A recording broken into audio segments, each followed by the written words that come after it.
Welcome back to Straight Facts on Tuesday. I'm Dan. I'm joined by Dan Potts, a man like LB. Welcome, boys. How are you? You both well? Yeah, man. Good, man. Sun shining, happy, and roll on the summer, man, because I'm looking forward to it already. When the sun shines, you always feel better, Terry. Do you know what I'm saying? Facts. It's true, man. It's true. That must be tough in Manchester, though.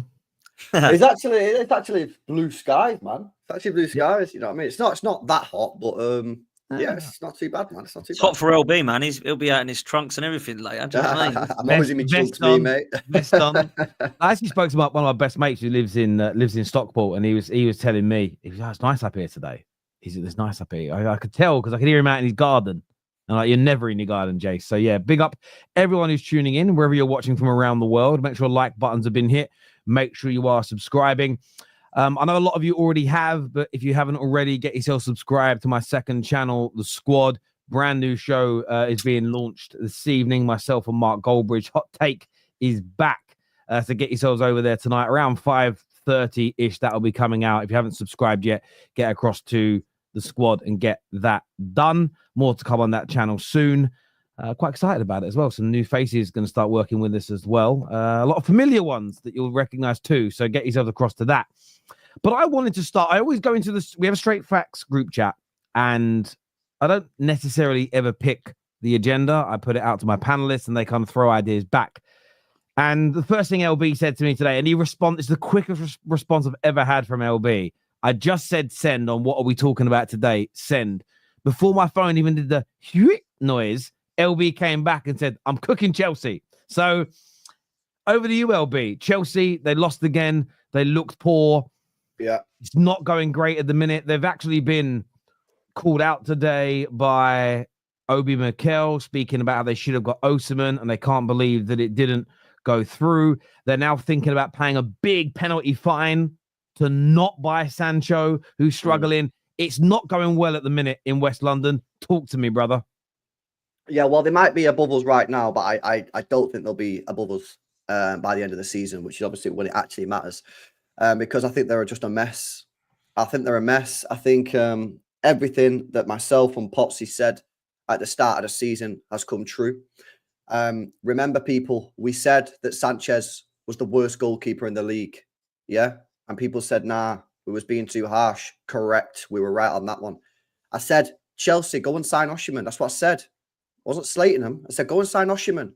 Nah, he's washed. Yeah. And he scored 26 goals in Europa League and the league over in Turkey this season, and you've got Jackson up front and Nkunku and all that kind of stuff, yeah? Everything that we said at the start of the season was true. Needed another defender. Tosin ain't good enough. The guys you got ain't good enough. And all we got from Chelsea fans was, nah, you're being negative, you don't know what you're talking about, blah, blah, blah, blah, blah. And all we actually said was that Chelsea need to go back, sign some good players, which, when you actually deep it, ain't even that bad of a thing to say about a football club. If Potsy sat here and said, I think City need to go and sign Camavinga and Rodrigo and, you know, a brand new goalkeeper, and so I'd be like, yeah, big up, man, I respect it. But Chelsea fans, not all of them, but a lot of Chelsea fans at the start of the season didn't want to hear it. It was very strange. It was almost like they were protecting the players so much that they didn't even want to be linked with world-class talent, which we were saying. And, you know, the chickens have come home to roost. And, yeah, they might be fourth now. But with the fixtures coming up and the way that they played on at the weekend, I thought they were absolutely shambolic. I'd be amazed if they finish in the top 5 now. So, yeah, they've got to go and win that Conference League, because if they don't win that, that'd be embarrassing. But, yeah, not good. And when you look at how much money needs to be spent at Chelsea, they've already spent £1.5 billion. And I think they need to spend another 300 mil minimum. So, yeah, that's where I'm on it. That's where I'm at with it with Chelsea. It's interesting. And the crazy thing is, I genuinely believe that had they had listened to our advice about getting a new goalkeeper and going and getting Osimhen, which, by the way, would have cost what? Maybe you could have got Osimhen out for 50 mil, new goalkeeper, 35, 40 mil. You're talking 90 mil. They might still be in a title race. They might still be in a title race if they had a goalkeeper. If you think how many points the goalkeepers cost them, how many points not having a striker's cost them, they might still be in it. They'd certainly be secured top 4. So, yeah, we are available for work. You know, any Premier League clubs want to hire me and Potsy for transfer advice. We are available at a very good rate. But yeah, man, I'm looking at the fixtures, mate. Yeah, also I'm looking at Chelsea's fixtures. I don't see how on earth they finish in the top 5 now. I really don't see it. So yeah, that's crazy. 1.5 billion if they don't finish in the top 5 this season, get Champions League. That is crazy, mate. Sackable offence from Maresca, man. And he's got a holding now as well, by the way, because I don't know what he's doing. Timber made him look like an absolute fool as well, by the way, telling him to try harder and then end up sitting there like a schoolboy shaking his hand. If that was Arteta, I'll be going mad. Do you know what I mean? The guy's just not got the best out of some of them players. And I don't think they're actually individually quite as bad as what they are looking. However, LB's bang on in everything that he's just said. If I was to say to you boys, we've got £1.5 billion here, and I would say that averages out at just under 100 million per position on the pitch. You could have 11 world-class players. You could have a goalkeeper that's worth up to 100 million euros. That is absolutely crazy. You go to anyone in the world and offer that, yeah? Other than probably Alisson, who looks set in stone at being stayed at Liverpool and potentially leaving in the next couple of years, you could pretty much go up to most goalkeepers in the world, barring maybe Courtois at Real Madrid. So you could go and get Diego Costa. You could go and get Donnarumma if you rate him. You can go and get Jan Oblak. You can go and get Michael Magnon. You can go and get any Premier League goalkeeper you want. And they've got Sanchez in goal. Massive L. At the back, you're looking at the past centre-back partnerships of John Terry and Carvalho. They've now got Levi Colwill and Fofana. Now, I don't mind Fofana, but he doesn't quite look the same since he's come back from those horrendous injuries. And Levi Colwill isn't good enough. I'm sorry. The backup to him is Badiashile or Tosin. Neither of those are anywhere near good enough, in my opinion, to start. They could have gone and got any centre-back pairing that they want, but they've ended up with that. And then you go into the midfield and you think, actually, when it's balanced, it looks pretty good when everyone's fit. Lavia, Caicedo and Palmer. But barring that, one of them gets injured. It don't quite look the same. And I understand and appreciate that Enzo Fernandez has been a little bit better than he was last season, but it still hasn't got enough quality in there to get them anywhere near moving towards where they should be, which is, of course, trophies and Champions League. Then you look at the front three and you think, wow, where has that money gone? Because I'm a big Pedro Neto fan, but he's doing his best to make me look stupid because I thought he was better than all my front three. But at the moment, I'm not even sure he'd start for us. And we haven't got front three.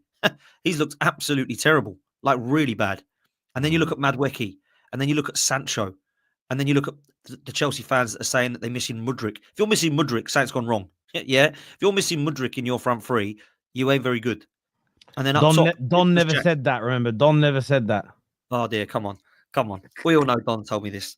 And Don said that he's got more about his game than Martinelli. Well, look, Martinelli's having a poor season, and he's in fact had about 18 months. But I'd still take Martinelli over Mudryk. I think most people would, right? And then up top, you've got Nicholas Jackson, who isn't a bad player. Maybe I've given him too much stick, to be fair, because in his first couple of seasons at Chelsea, he scored some goals. But that is not the Didier Drogba that you need. And people don't like to hear this. Chelsea fans don't like to hear this. Well, I'll tell you what I'm doing. I'm looking at Chelsea as the standards of what I looked at when they were scary. And Nicholas Jackson don't scare me, but Drogba did. Yeah? I don't look at the midfield and go, wow, I mean, Lampard, Essien and Makelele. I know that was good, but you look at this three now, they're much better. No, they're not. Yeah, they're not better. Yeah? Ian Robben and Joe Cole, even Damien Duff, when they were winning stuff, were better than this. And then you look at the back, John Terry, Ricardo Carvalho, Ashley Cole. That's what I grew up like as a kind of into my late teens, into my 20s, looking at thinking, oh my God. This is a scary Chelsea side here. I don't look at that side now and think it's scary. But the Chelsea fans want me to be scared of that. Well, I'm not. Me and LB are saying, if you actually went and did X, Y, Z, we might be a little bit more scary. If you went and got the goalkeeper. It's wild. Do you not think it's wild? Why did they not like it? They didn't like us. I don't get it. Well, when you actually deeped what we said, we didn't even slag them off. We just said, go and sign a striker. If you don't sign a striker, you're going to struggle because this Jackson guy, is not a legit striker. Yeah, go and get a goalkeeper because we've all got a set of eyes and we can all see that Jackson, he's a crap, or what's he called? Sanchez is a crap goalkeeper. Go and sign a centre back. And the amount of abuse we got, man. One guy in my DMs every single show. Why are we slagging off Chelsea? Why? I said, bro, because you spent 1.5 billion quid and you've got Nicholas Jackson up front and Sanchez, who used to be a backup goalkeeper, Swansea in there, who's crap. Go and sign a goalkeeper. Go and sign a striker. And I don't know, man. It's weird. I don't know when. Maybe I do it. Like LB, if you said to me, next season, Arsenal better go and buy Isak. Oh, shut up, LB. We're talking about. Lay off of me, man. Lay off of me. I'd be like, yeah, I agree with you, man. I think we do. And I think we need much more than that. And I'll tell you the positions we need. Look at the Chelsea fans in the chat getting rattled now. Stop lying, boys. You're lying. What are we lying about? Chelsea used to be quality. Now you're not. And you've got a long way to go. That is the facts. Yeah. And they get rattled, but they don't like it. Yeah. Oh, what have you won? What Man City doing this year? That's all we get. Because they can't hack it about Chelsea. So they have to throw it back at our clubs. Look at Man United. They're in the mud. They're crap. Yeah, they are. Do you find it good? It's weird. Do you find there's like a big dichotomy in the Chelsea fan base in the sense of some that like you got true blue clay here that says there is absolutely nothing to fear about Chelsea. We are a laughing stock at the moment. It's shameful the situation we find ourselves in. You'll have a Chelsea fan like true blue clay that will say this. You'll have fans like, for instance, Ches, who comes on the Football Terrace, who Monday, when you boys were talking on Straight Facts on Monday morning, he was like, thanks, guys, for the receipts. When Hussam and I think Mo, I'm not too sure exactly what you remember, don't quite remember what you said about this, but that you don't think Chelsea will make top 4. I'm bookmarking this. They are still fully behind Blueco. They think they've bought loads of brilliant football players. And then you get people like David who comes on our shows where he's like, look, I don't think it's gone that great so far, but I'm willing to give it more time for this young squad to develop. But there does seem to be a big divide amongst Chelsea fans. The one thing I would say, and it's just everybody makes these mistakes. Pedro Neto is a prime example. I think Pedro Neto is proving himself to be an eye test merchant's wet dream. He looks really good, delivering very little. There's very little end product. There's very little quality through balls. There's very few goals. But he kind of looks good doing very little in the game as an example. Did you say that when it was at Wolves, though? Because I quite liked him at Wolves. At Wolves, he had one season at Wolves where there was good level of output. But I think what we all did is we saw it and thought, yeah. And we do this to a lot of players, and it's standard practice. Imagine him when he's passing and running around and playing with better players. He'll score more. He'll create more. He'll do better. I thought Neto would do better. I thought Sancho this season would do better as an example. I feel like a lot of Chelsea's attackers on pay. You got to remember they've gone and dropped 25 million on Sancho that they're now going to break. That they're looking to break that clause on and pay Man United 15. Have you ever heard of that before? By the way, I've never heard of that before. They're going to pay money to not sign a player. Yeah, I mean that's the irony. People, this is what's mad about this. People are digging Man United out, and they're like, well, you man can't even get an obligation sealed. Well, it turns out most of these obligations to buy have break fees in them. I'm like, hang on, we're going to get about 15 million quid and then get to sell him again. And Chelsea are going to pay 10, 15, whatever million pounds, and they're not going to get him. And this was someone they meant to have scouted. They spent 50 million euros on João Felix after already having him before and loaned him out 6 months later. I'm someone that really felt that they'd built a really good young group and they were going to start adding some quality to it, Chelsea. That's what I looked at last summer. They signed a lot of players, 25, 26. I thought, oh, they're doing it. Then I thought, wow, look, they've got themselves near a title race. January, they're going to go and buy that striker. They're going to buy that keeper. They looked at Garnacho. I'm now looking at it and they're saying they might have to sell to buy an experienced striker. They've just committed £70 million on 2 more teenagers. I understand why Chelsea fans are getting towards or on their last nerve for this ownership, because not every decision has been bad. They haven't bought all pure crap players. They are sitting 4th. They had a brilliant start to the season. But the last thing this team now needs is more players that are not proven or kids. It needs experience. And right now, it doesn't feel like they're gonna attempt to change that. LB, do you reckon they make top 4 or get Champions League football? I'd be amazed. I just look at the fixtures, right? Let me read out the fixtures for you. Yeah, they've got the hardest fixtures. If you think City, Newcastle, I think Forest have done me. I think Forest have got it. So I think that the last 2 places for me are probably between City, Chelsea, and Newcastle. I know you got like your Brightons and that, but I think at the moment they're the 3 for me, right? These are the fixtures they've got. Yeah, Spurs, Brentford, Ipswich, Fulham, Everton, Liverpool, Newcastle, Man United, Forest. Listen, if they get it, fair folks to them. If they get it, congratulations, Maresca, that you must have done really, either you've done really well or City and Newcastle have done really, really bad, because those fixtures are by far the most difficult out of City's and Newcastle's. Now, they are above City and Newcastle, but by only like a point or 2. I'd just be amazed, man. You know, I just think like pretty much every game there, other than Ipswich, I could see him dropping points in. So, like I say, fair play if he does it, but nah, I don't think so. Especially the way they played. I mean, look at the results recently. Arsenal lost. The 2 wins they got were against Leicester and Southampton. They lost against Villa. They lost against Brighton. Yeah, I just think, I just don't see it, man. The way they played against Arsenal was super poor. Even if he wins the Conference League, do you think it's sackable if you don't get top 5? Because we're saying we don't rate the team, and then we're saying he must get top 5 of it. Do you see what I'm saying? Yeah, I think it might be in the context that City have been horrific this season. Yeah. Yeah. Because at the moment, I don't think City, Chelsea, and Newcastle are necessarily getting top 5 because we've been great all season. It's because we're all not very good. I mean, there's 9 games to go, and we're on 49 points here. Yeah, City won 1 game in 14 matches, and we're still 5th. Do you know what I'm saying? I know that all there was a Premier League games, of course, but like, I think it might be. I think it might be. I really, really do. It's looking precarious for them. I mean, one of the stats, I showed this on Monday, and I'll show it again now in case you haven't seen it, LB. If you look at their last 11 games and you look at their form, they've won 4 matches in their last 11. The problem with that is that has come against the 4 teams below them in the form table. And the majority of their remaining games, they've got to play Ipswich and Spurs, who are below them, to be fair. But the rest of their games are all above teams that are above them in that form table. And I know some people say, well, no, I want to look at the league table, not the form table. But we can't be doing that because the Chelsea right now are nowhere near as good as the Chelsea up until the 8th of December that got them into that title race position. You have to look at the more recent form, the lack of goals. There is all this talk that when they get all their attackers back, there's a guarantee they're going to get better. They should do. And everybody would expect them to. And that isn't to be celebrated in terms of, well, they'll celebrate the wins. I mean, in terms of like, oh, well, what a great guess that you're better when all your attackers are back.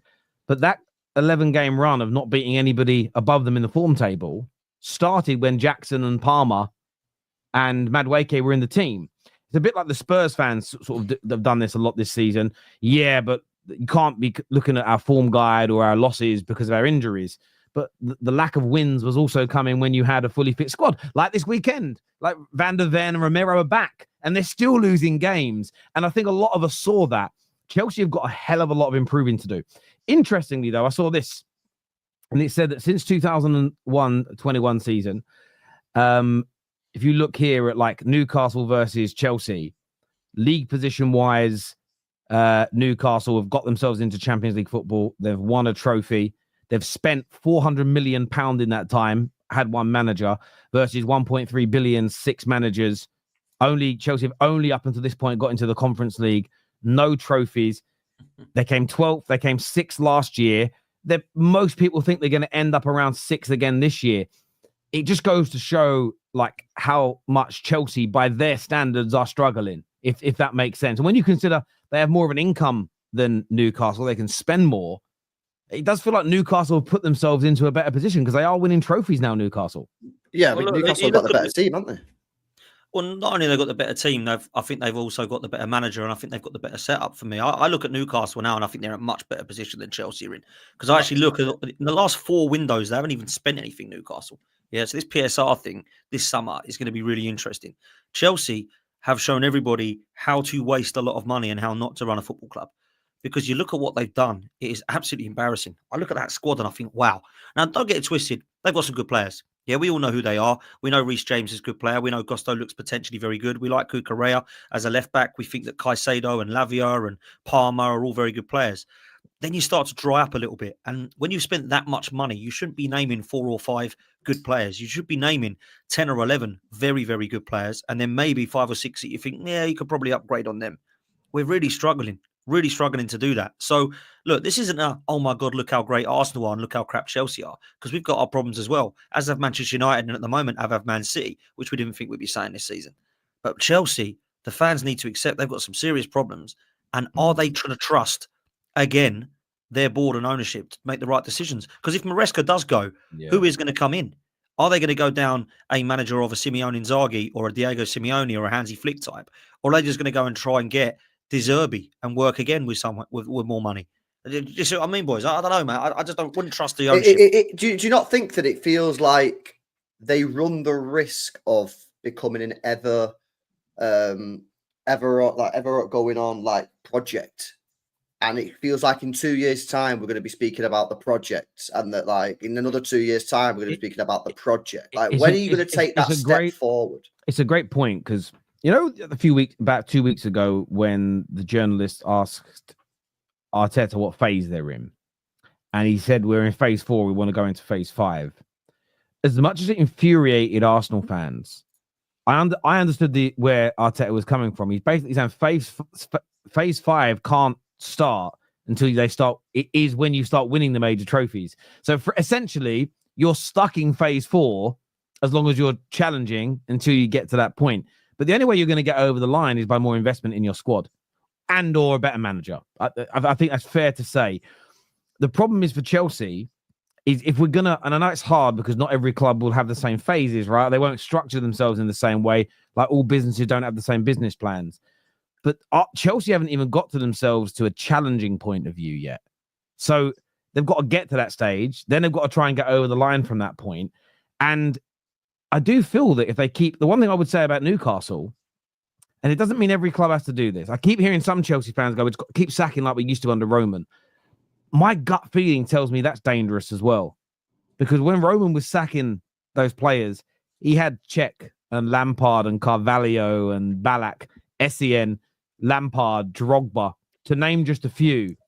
I think it's a lot easier to cope when the new head coach, by the way, most of those managers they were sacking and bringing in have been better than everybody they've had in the last 3 years. You're working with an elite core group of players. Chelsea don't have that anymore. They have to create some continuity the same way Newcastle have done. I think that's really, really important to do. So I think you're right, but at the same time, Terry, do you not think that like this is why they need to focus on getting quality players, which is what I agree. Said Yeah. Because I don't disagree. You know, when you just asked me that question then about should they sack Maresca if they don't get top 5, right? And I'm like, yeah, maybe not. I don't know. Maybe, probably, yeah. But you are right in the sense that, like, if the new manager comes in, what more can you really get with these players? Because they're not quality players. This is why the board and the sporting directors need to focus on getting the quality players. So then if they finish 5th or 6th next year, if they had Osimhen up top, right, and they had Oblak in goal, right, and they've still got Caicedo, they've still got Palmer, they've still got Lavia, they've still got Cucurella, Reece James, Gusto, and all this, and then they finish 6th next year, I think if you then ask me to say, should this guy be sacked? I think it becomes a lot easier then for people to say, you know what? Yeah, he's massively underachieved. The problem is they've spent, and this is the truth, they've spent 1.5 billion quid and they've spent it in a really, really bad way. They've wasted probably around 70% of that money on just not good enough players. This is why they should have got Osimhen in the summer, man. I do agree with you. I think there is a limit. I've said this about Big Ange and Tottenham. When I'm talking about them sacking him, it isn't because I think he's god-awful. It's, I think, what he needs squad-wise. Spurs are never going to deliver, so therefore it's a bad match. I think that if you went and got Antonio Conte or peak Jose, they wouldn't win the league with this Chelsea squad. They wouldn't. They simply wouldn't be able to do it. So based on that, it's not directly about sacking Maresca. It's about adding more quality into that team. And I think if with Chelsea, if they go out this summer and they sign, and I'm just going to throw names out there, they go and get Bruno Guimaraes, they go and get Victor Osimhen, they go and sign, they pick up Van Dijk for free from Chelsea, from Liverpool. Right? I'm just throwing these names out there to make a case in point. And they go and get Sells from Nottingham Forest. Then I think you can truly judge Maresca about how good, because you had that core to this team, and I'm saying they should be in a title race. They had a core of that level, but with the amount of money they've spent, I would expect a core close to that. If Man United under Ineos, between this time 2 years, we have spent 1.4 billion on players. If we don't have a core that's as good as all the other top teams in Europe, I'd be fuming. Doesn't mean every signing they've made is bad. I think Caicedo's excellent as an example. Palmer's been absolutely amazing. I think Gusto's been a good signing. He's turned into a brilliant player. Had a bad first year, but Cucurella, I think, by and large, is looking value for money. But they need to add more. And if I know they've spent a lot of that money on players they want to then sell, they've got to start selling some of those players quickly for profit and investing that in some experience, because I don't think they're a million miles away. The problem is, if you get close to being a title contender, and then it falls away, and you get close again, and then it falls away. You could end up in that rut for a fucking long time in football. You really, really can. We've seen it before, you know, with teams that spend money that just can't quite get themselves into that consistent basis and then over the line.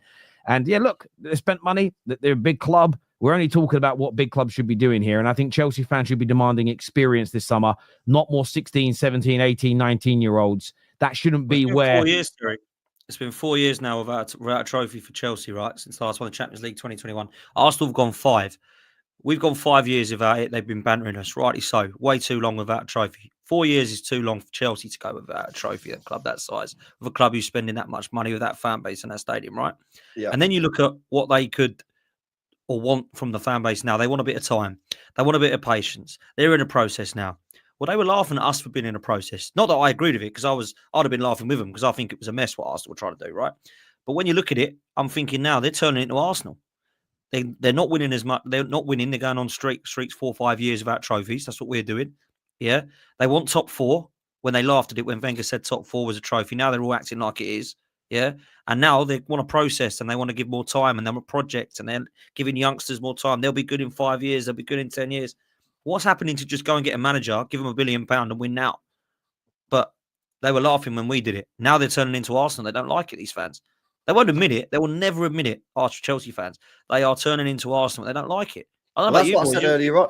No, that's what I said earlier on. It's like, how long they have to stop this. I'm seeing it again. You know, Fabrizio announcing that they're signing these 19-year-olds and that. Like, when are they going to go and get? Like, it's not difficult at Chelsea. Go and get a solid goalkeeper and go and get a striker. You're halfway there. If they would have had a goalkeeper and a striker this season, they're challenging for the title. But they got. Why am I seeing them being linked with these like 19-year-olds, 17-year-olds from Brazil and that? Like, just go and get a striker and go and get a goalkeeper, man. Yeah, Trevelli, halfway. How many points are they behind Liverpool now? Like, what is it? 20? 21 points. 21 points. Yeah. Right, so if they would have had a proper goalkeeper and a proper striker, they probably have another 13, 14, 15 points. Yeah. So they're in a title race. Yeah. No, listen, I agree. I don't disagree. I don't agree with that. And look, they've signed Kenda. Kenda is a real talent at Sporting Lisbon. I wanted Man United to go and get him. At the same time, I'm not saying it's bad that Chelsea have done that in isolation to all the Chelsea fans getting irate. But if you use that money on these youngsters and you don't go and sign 3 or 4 top-level experienced players, I don't think your current squad is going to have that big of a maturity boost in the summer. By the way, you're going to have no preseason, by and large, because you're going to be at the World Club Championships. I don't think they're going to have this big maturity jump where suddenly next year, because some of these players aren't good enough either. It isn't even about maturity. Some of these players are just not good enough to deliver you Premier Leagues. And I think you all know that in your heart of heart. You just don't want to. I think some Chelsea fans are struggling to admit it. The great thing is for your situation is that you got yourselves into a title race earlier on this season or on the edge of one, depending on everyone's definition. You just need some more experience now. You can rectify that in the summer by buying. It's whether or not you think your club are going to do it. Comment here says, we'll come back to that one in a minute. Yeah, it's genuine criticism. Some people can't see the wood through the trees. I hope Maresca uses Timber's words as motivation next season. Yeah, man. Try harder. What as well I say about Maresca? Yeah, one thing that I don't like about him is how he's like, when they asked him or something in an interview, I seen that they said, like, are you in what's the target basically? And like he come out and basically said the target's not to finish in the Champions League this year or something like that. And I'm like, what's wrong with all these clubs, man? Yeah, Edu did it for Arsenal a couple of years ago when they were top of the table, 7 points clear. And they said, are you in a title race? He said, no, the target's to get top 4. I'm like, what's wrong with these clubs, man? Like, honestly, where's the chest gone? Why is he not getting out there saying, nah, we got to get in this top 4, mate? Yeah, why did Edu 2 years ago for Arsenal not say, nah, we're top of the table, 7, 8.9 clear, whatever it was. We're going for the title. Maresca also said that this side won't be ready to win a title for the next 5 or 10 years. What the hell? No, he didn't. No, he didn't say that. Did he say that? He did. No, he did say that. Yeah. No, he did say that. I need to find the quote, man. No, he did. It was in that was a live commentary from Gary. Was it Gary Neville and Jamie Carragher? But it was also Peter Drury, I think. They said I saw something the other day, an article saying it's going to take 5 or 10 years for Chelsea to win the league with this set of players. No. What is going on? With Chat. Someone pull up the quote, man. We got a community note that. We got a community note that, man. There ain't no way that he said that. There ain't no way that he said 5 to 10 years to win the league when you spent 1.5 billion quid. I can't believe he said that. No. Let's Google this here. Maresca on Chelsea win the Premier League feels. Oh, hang on. So this is a recent one here. So let's read this here. So this says Maresca feels Chelsea are on the right path despite failing to take that step forward against Arsenal. Blah blah blah blah blah blah blah blah blah. No, it's not. When did he say this, Potsy? When do you know when he said it? As well. Did he say a few weeks ago? A few weeks ago on one of the games that I was watching. It was a dusty game as well. He says here. This says here. Here we go. This is what I said to the club the first time I met them. For the next 5 to 10 years, because of the age and because of the squad, we will be able to dominate English football, and I still feel exactly the same. 5 to 10 years. That's what he says. So is that him saying for the next 5 to 10 years from now they're going to dominate, or it's going to take 5 years to start dominating? Read that again for us. Depends how you read it, I suppose. Or how you interpret it, what he means, I suppose. It depends on what he means by that. Yeah. Look, the strategy of Chelsea... Maybe he's not articulated it very well. It means, I think we can dominate from now for the next 5 years. Well, that ain't happened. Or 5 to 10 years. Well, it ain't happening, no. But the thing maybe is, he's got to say that, though, isn't he? Do you know what I mean? Chelsea fan David was on our show last night, and he just said this. He went, look, because the strategy is quite obvious to me, and it's buy loads of the young, highly talented players from around the world, nurture them for 3-4 years, develop them, have them mature with us, and then the collective, become the best team in the world. In theory, that makes sense. It's whether that works in practicality. It's never been done before. And I suppose there's a patient element there. I just don't feel like that's going to work. And I feel like I've had enough evidence. I think what you need to do is start adding the experience in with the players that were bought young, that have been here a year, 2 years, 3 years, that are showing good signs, and then start moving out the players that are not delivering.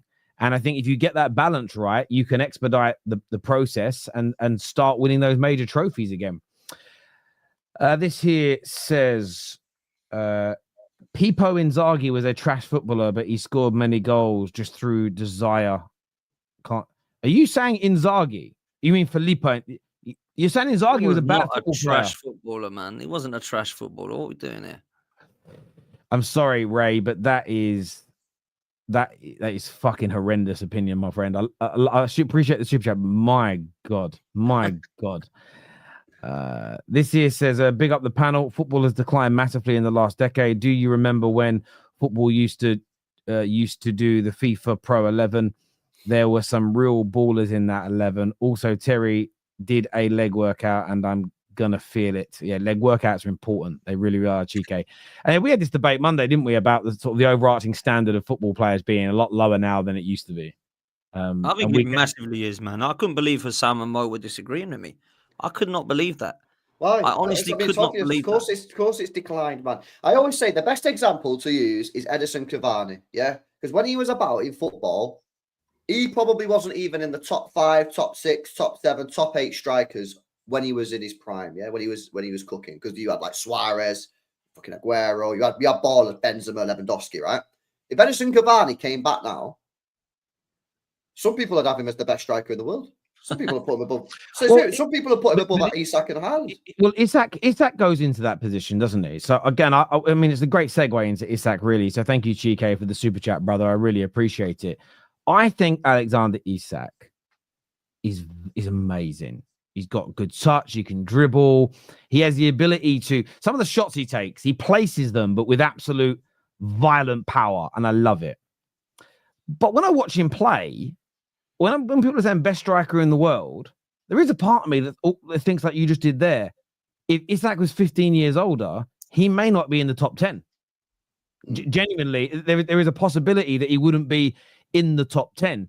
And I don't know if all positions have gone that way, but I certainly think strikers, as an example, there are far less strikers of Isak's level and above now in 2025 than there were 25 years ago.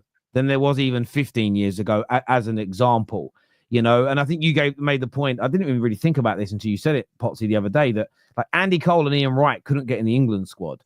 they would be pushing Harry Kane to start in the modern day game, and they couldn't get into the England squad as an example.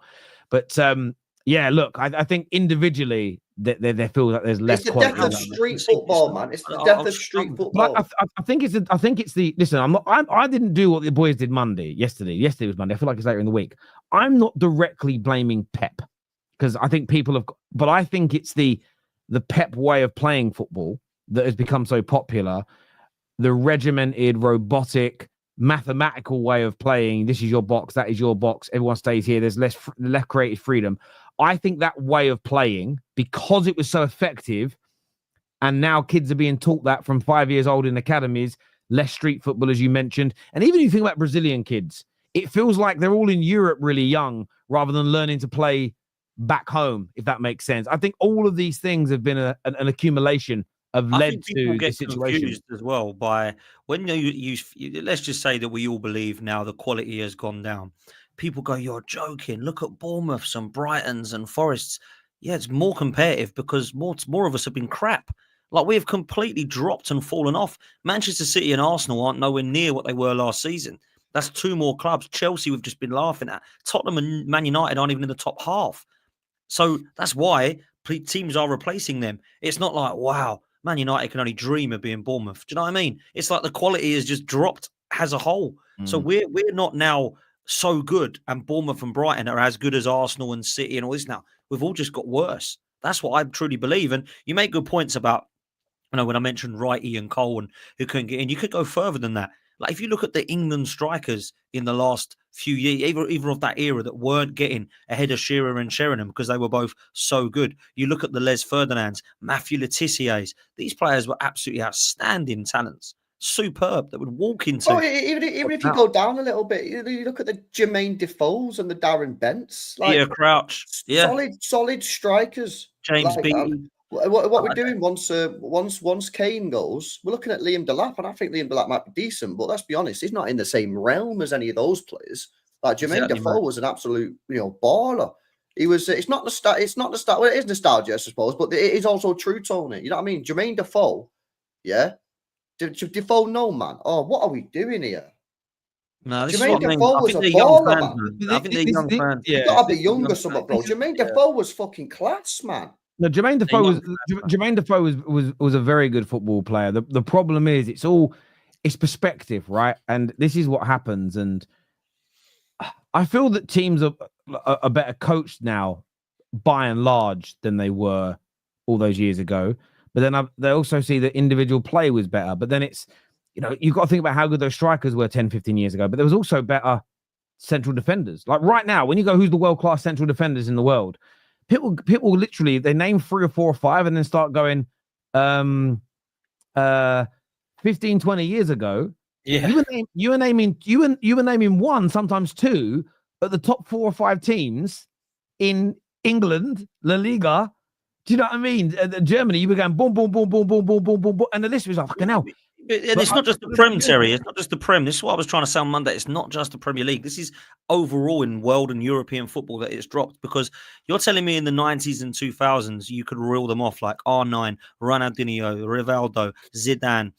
Now, all of a sudden, you're struggling after a few names, right? Mbappe, Haaland, Vinny Jr., and you start to dry up. Now, you could go for days back in the 90s and the 2000s. Figo, Henry, Beckham.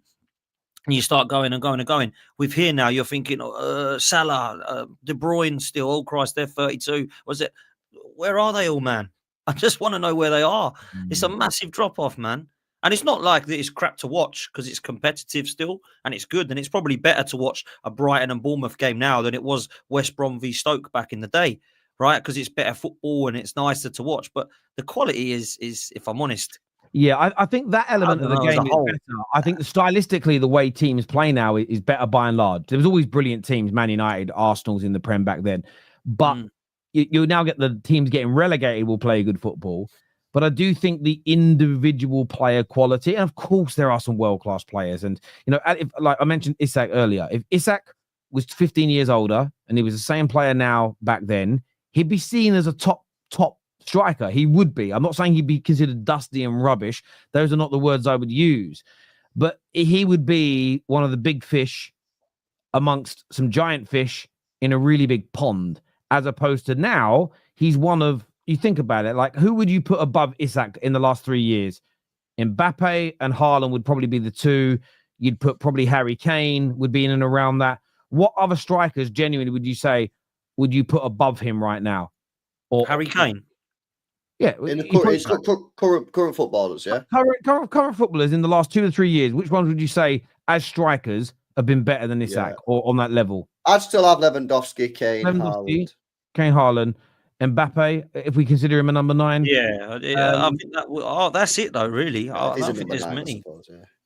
And 3 ahead of Isak. Like Osimhen, you could put probably nearer that category as an example. But I just think again, you go back 15 years. You go back 15. Mateta. You go back 15 years ago, and you think, well, you had. I just think you had a bigger plethora of attackers at that level. So I think this is the thing. It's not about the people at the guys at the very top are amazing and would have competed with the guys at the top from 10 to 15 years ago, in my opinion. Okay, because I think Haaland now would be pushing all those strikers, giving them a run for their money for his goal scoring. However, there was just more of them back then. I think that's more the thing for me. I just feel like there was more of that level 15, 20 years ago than there is now. I feel like we're a little bit sparse in that area, and I want to see it improve. Benzema was amazing. Victor Gyökeres, look, Victor Gyökeres for me, I want to see him move up a level this summer. Yeah, same. In terms of Isak, where do you think he's going to end up going, Potsy? And the reason I say that is, and I will preface this because I've been asked this a lot. I will throw this out there. It's from Gary earlier on. Says, Terry, have a look at what Newcastle's owners have said about Isak going nowhere this summer. And I've looked at it and I've seen comments here from Darren. I think it's pronounced Ailes, the chief executive, who says hopes the club will become a magnet for leading players and will strive to retain Tonali and Isak and Bruno Guimaraes. And of course, their position right now and publicly Newcastle is going to be they're not for sale. What I always say to those statements, though, is I've heard that before from a lot of football clubs about players, and individuals can still go. I still believe that the market's always open in that regard. Do you think he will go this summer? I mean, Fabrizio has spoke about how Liverpool have already made approaches.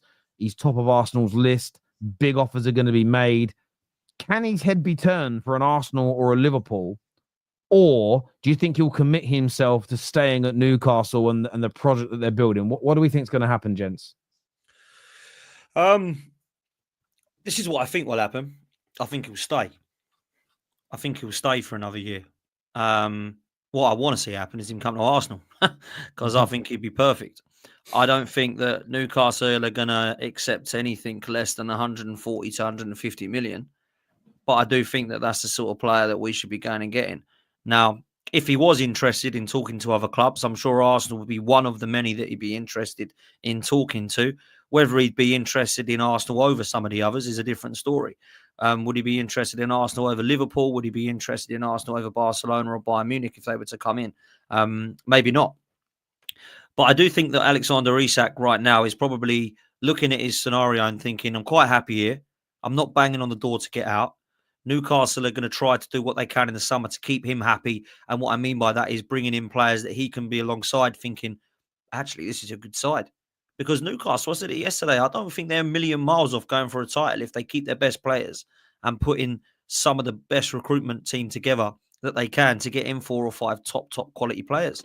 If they got in 4 or 5 more Bruno G's, Botmans, Tonali's and Isaks and Gordons, do you not think they've got a sort of 15-man squad there to go and potentially go for a title run? I don't think they win it. That's what I was saying, wasn't it, yesterday on your show? That, like, for me, I think that Newcastle are a couple of class players away from being one of the best teams in the league. You know, I've said for ages, I think that midfield that they've got is the best in the league. Said it for time. They take reaction. I said it for time. Do you know what I mean? They got Isak, keep Isak, Gordon, Mega. I think they need a new right winger. Yeah, they need a new goalkeeper. And they probably need centre half. Maybe another centre half. Yeah, and then obviously just like a couple squad fillers, squad rotational players. Yeah, but they can get a top right winger, top goalkeeper, a top centre. They're ready to go for the league. I've already said it, mate. I think Eddie Howe's underperformed in the league this year because I rate Newcastle so highly that I think they should be in a title race. I've said it for time. Do you know what I mean? He's obviously done a great job winning that. I think he needs to get some players in the summer. They've obviously had some PSR constraints, which means they've not been able to buy players recently, but they can get some players this summer. There's no excuse for Newcastle. So that's why they will stay Bruno G and Isak. That's why I would look at. I certainly look at Tonali and Isak are in no rush because of the rage, right? And Bruno G's a bit older, but he doesn't seem like he wants to go anywhere. The thing is with Isak, right? This is what I said with Isak. Yeah, if I'm Isak's mate, right? I'm his dad or someone like that, his cousin, and Isak says, "Oh, what do you reckon, LB? Should I go Arsenal? Should I go Liverpool? Should I stay here?" I'll say to him, Arsenal haven't won anything in 5 years. They've not won a Premier League in 20 years. They signed Rice. That was meant to put them over the line. They didn't do it. They signed Marino and Calafiori and Sterling. That was meant to get them on the line. That didn't do it. Yeah. There's no guarantee, yeah, that if you go there, you'll push them across the line. Liverpool might look pretty good at the moment, but the three of the best players are all out of contracts in the summer. And they're going to basically tell you a nice story that they're all going to stay. You signed a contract, bang, they're all gone, right? You look at Lewandowski. He's got to be coming to an end of his career soon, yeah? In his mid to late 30s, he's got to be coming to the end of his career soon, although his performance against Atletico the other day was amazing. And Kane, the same. Maybe Kane might want to come back to England a little bit sooner to try and get that Shearer record. I'd say to him, stay at Newcastle, yeah? If you want to sign a new contract, sign one with a release clause, stay at Newcastle. And if you do want to move in a year, say Newcastle haven't progressed next year or the year after, and you're sitting there, you get into 26, 20, 25, 26, Newcastle are not progressing, and you want to leave, go to Bayern or go to Barca. Why would you go to Arsenal or Liverpool? I just don't see why he'd make the move to Liverpool or Arsenal this year. Just don't understand it, really. If I'm honest with you, I'd love to say... Go on, bro. I'd love to say that I'd love to sit here and disagree and go, well, I wouldn't want to come Arsenal. He's the missing piece of the puzzle. The reason I don't know that he is because I think we need more than that. I think Isak would be a brilliant start for us, but that's just the start. We need to look at our midfield and our wide attackers as well as just Isak.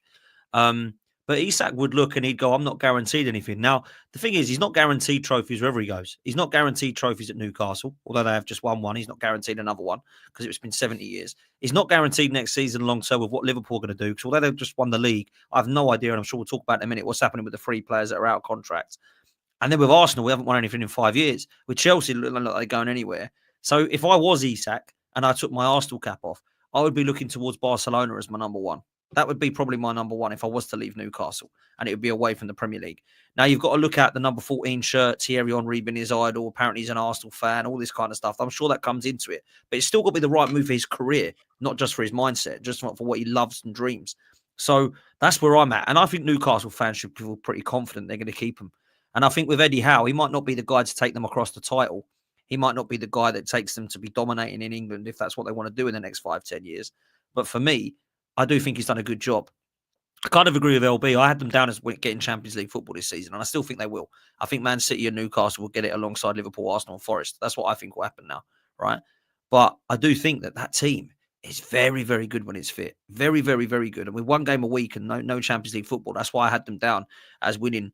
As getting Champions League football. They've managed to get a trophy. If they can get a trophy in Champions League football, that's a very, very good start. And then they build on that with 4 or 5 players that they can bring in now that PSR's not an issue for them. They've had 4 windows in both the winters and both the summers where they haven't brought anybody in. We know they've been linked with Guerhi. They clearly want a centre-back. They clearly want a right winger. Brian and Mbeumo and Kudus are being linked with them. If they was to get those sort of calibre of players in on top of what they've got, there's no reason why they can't start to do exactly what Manchester City and Chelsea started to do, and that build a tide that can go for the title. And that's what I think they should be aiming for next season. I really do. Yeah, listen, I think there's a lot of merit in him staying. There's a lot of logic in why he could.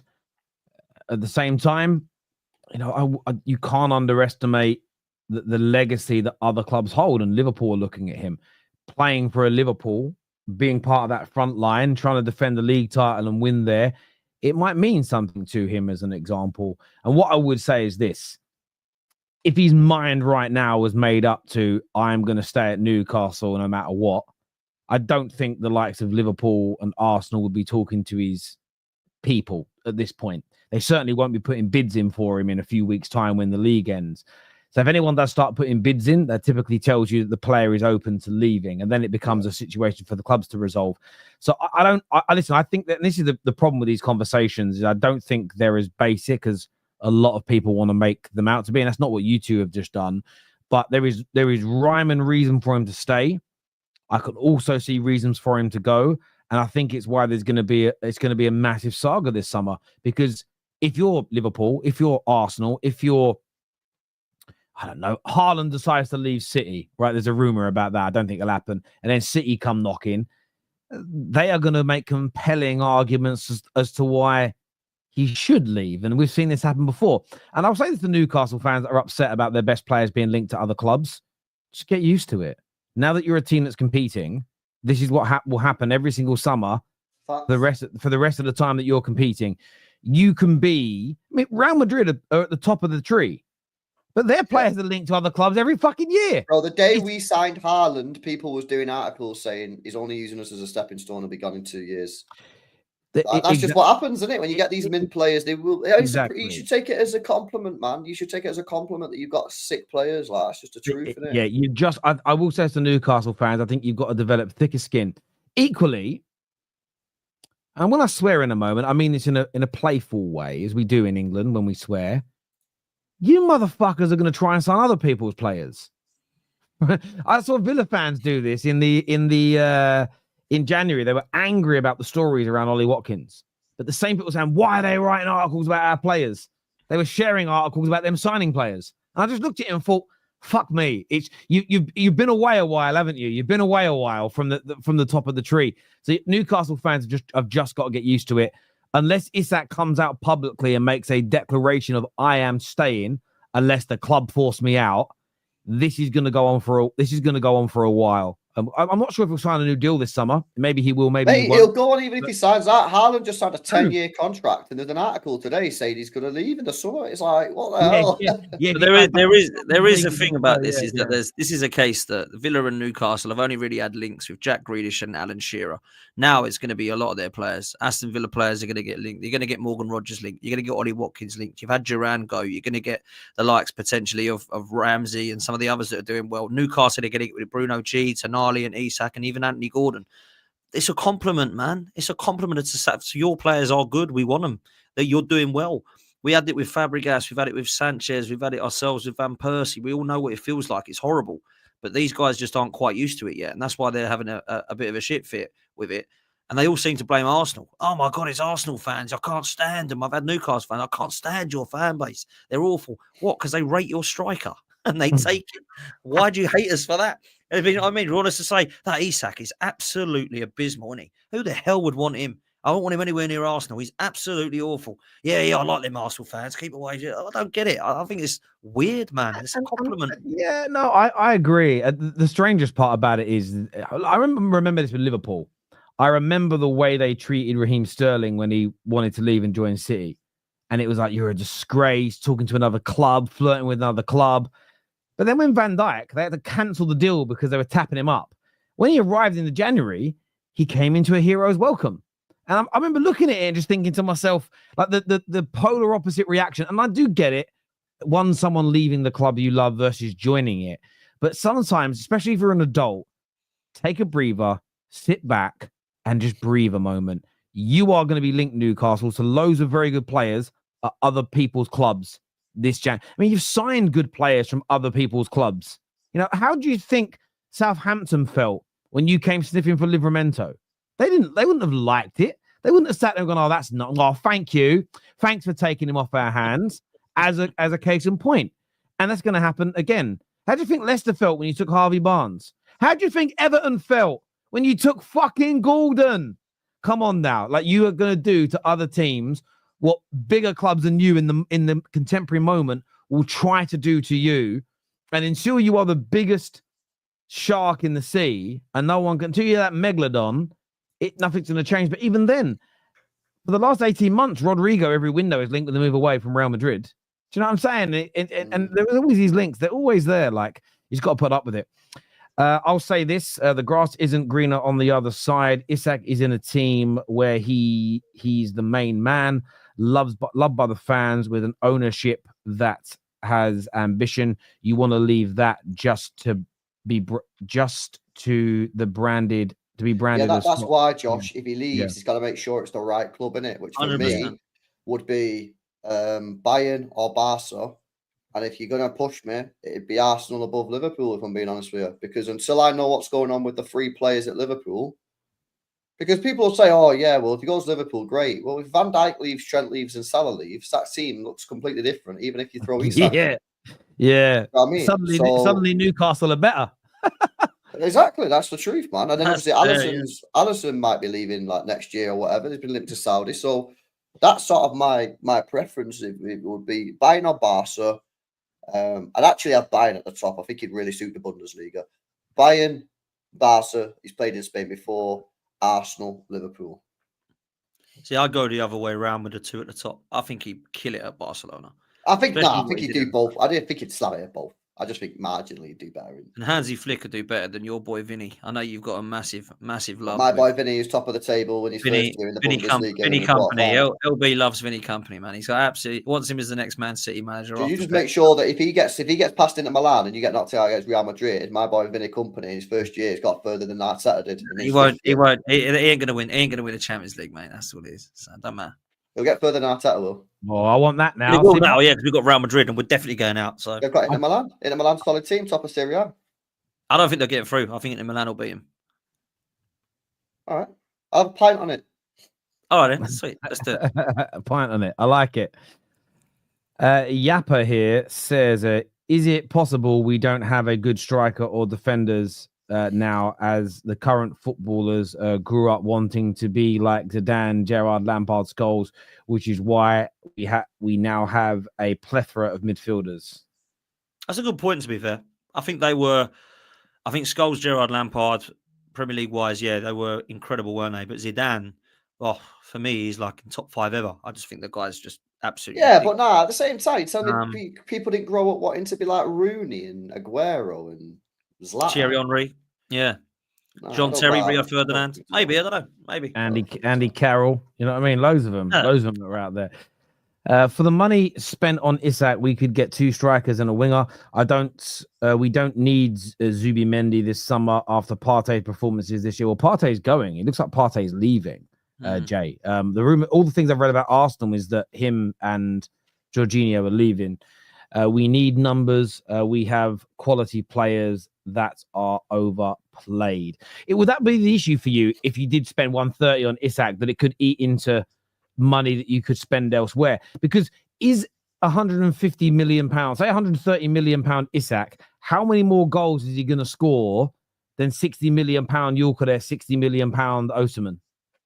Yeah, that's a really good point. I was listening to Big Six last night. They were basically saying the same, and Turkish was saying that he'd rather go and get a striker and a winger than Isak. Whereas last season he was speaking to me and saying that he was the other way around. But he's seeing it now, thinking, would Gyökeres and, let's say, Lookman or Cunha be better business than Alexander Isak? I think Alexander Isak guarantees Arsenal probably 20 to 25 goals that this coming season. That's how good I rate that Isak. Would Gyökeres and Lookman guarantee that? I'd have more of a question mark over it. Now, let me be more realistic. I don't think we're going to get Isak. I think the striker we are going to get is Sesko. And I think the winger that we want is Williams. Is Sesko and Williams going to get more goals than Isak? I don't know that they would, personally. I don't know what you boys think. But what would you do? If you were Arsenal, would you think Isak? Or do you think I think you need to focus on quality. Yeah, quality over quantity. I mean, in an ideal world, you want both, right? But I think you need to focus on quality, mate, because you went for the quantity option, if you want to say freeze quantity.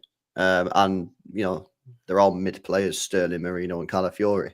That's what I don't want is another free mid. Like Zubimendi apparently is done. If you believe Sammy Mockbell and David Ornstein, we're getting him, right? So that's done from what they're saying. After that, I mean, it's going to be a backup goalkeeper and a backup defender, of course, but really we want to be looking at what we're getting in our first team. And I think we need to be looking at a winger and a striker to go, wow. And, for me, it needs to be an Isak, Adam on a Lookman, even an Anthony Gordon, as people will say, type for people to go fair play. That's what we need to be looking at next level. It can't be, oh yeah, this guy scored 3 goals, but one day in the next 4 years, he's only 20. He might be brilliant by the time he's 25. We need someone to be brilliant now. That's what we need to be looking at, you know? I hear that. Newcastle win through desire and hard work, the basics of any profession. Embarrassing for the clubs that spent billions. Oh, Newcastle spent a lot of money. Hang on a minute. Newcastle haven't exactly done this through nothing, have they? They have actually spent quite a lot of money. So it's not like we're looking at Newcastle that have brought a League One side up and won the League Cup. I'm not no disrespect, because I like Newcastle, I like what they've done, but it's not like they've spent pennies. Wasn't Isak 63 and Anthony Gordon 60 and Tonali was about 50, wasn't he? Like Bruno Guimaraes was 35. Like, come on. It wasn't like they spent this year 68, because they had PSR problems. The year before 148, 185, 130. There we go. So they have spent plenty of money. They've not spent no money. Yeah, that's right. It's not been. No, I hear you. Sir Alex Ferguson. Good on him. Good on him for spending money. And they spent it it's not an issue. Yeah. Spend money. We've all spent it great. Sir Alex Ferguson said he was born offside. It's about Inzaghi. You calling your greatest ever person in your club's history a liar. But Fergie saying he was born offside isn't him saying he was a bang average football player. They're different statements, because he was always on that shoulder. But didn't Ray say he was trash? Trash, yeah. Fergie saying he was born offside. But the reason what he means by that is that I always took it as a bit of a compliment. It was just he was always on that shoulder. You got to remember, this was in a pre-VAR world. I would love to go back and look at a striker like Inzaghi's goal catalogue. I wonder how many he scored where he was offside. As in, by VAR standard of offside nowadays, where it looks on or borderline. I bet there was loads of them. But that was a different way of playing back then. Thank you, Luke, for encouraging the likes from everybody. Big thank you to you. Patrick here says, in my opinion, football has moved away from players with individual play styles. It's become an academy thing where everyone starts as a ball playing midfielder and they get shifted into other positions later. I think there's some truth to that. I agree. Because I think what's trying to happen is, right, you've obviously got all the first teams now, they want the academy to play in the same way as the first team. Why? It makes sense, because then when the academy player has been playing the same system, the same style since he was 8, 9, 10 years old, by the time he gets to the first team, he can just slot straight in, right? And so for the clubs, it's better, because the player knows the system. When the manager says, well, I need you to play left back and do this, he's like, yeah, I've been doing it for 10, 15 years, bro. Yeah, I know what I'm doing. That's all well and good. So it's better for the clubs, it's better for the managers, but is it better for the player, and is it better for the fan watching the player? I'd argue not. Yeah, I hear that. A lot of it is nostalgia. I agree with some points, but you talk about Defoe when his best GA season is 22.